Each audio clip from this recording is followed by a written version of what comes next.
দর্শকবিন্দু, আপনারা দেখতে পাচ্ছেন এটা চট্টগ্রাম নগরীর একটি চিত্র, যেখানে দেখা যাচ্ছে যে পুলিশের সাথে সাধারণ জনগণ ও ছাত্রদের হামলা মোকাবিলা হচ্ছে। তারা টিয়ার শিল্ড গ্যাস মারতেছে বিভিন্ন ধরনের, কিন্তু এখনও গুলিবিদ্ধ হওয়ার কোনো সংবাদ পাওয়া যায়নি।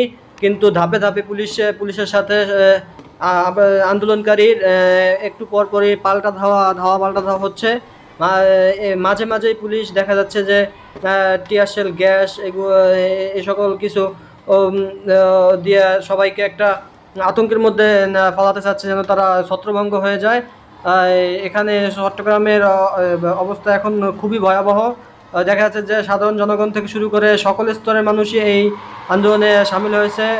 দেখেন বন্ধুরা, এখানে সাধারণ জনগণ কিভাবে আগিয়ে যাচ্ছে। যখনই গ্যাসের প্রভাবটা কমে যায় তখনই তারা আগিয়ে যায়।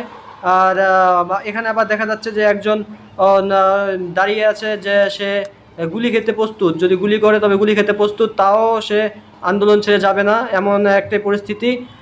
চট্টগ্রাম অবস্থা সরাসরি এখন এমনই চলছে। সবাই এখানে আন্দোলনে পুলিশের সাথে সাধারণ জনগণের অনেক ধস্তাধস্তি হাতাহাতি হয়েছে।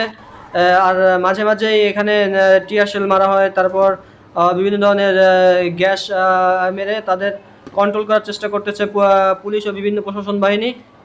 আর এটাই ছিল চট্টগ্রামের সর্বশেষ আপডেট।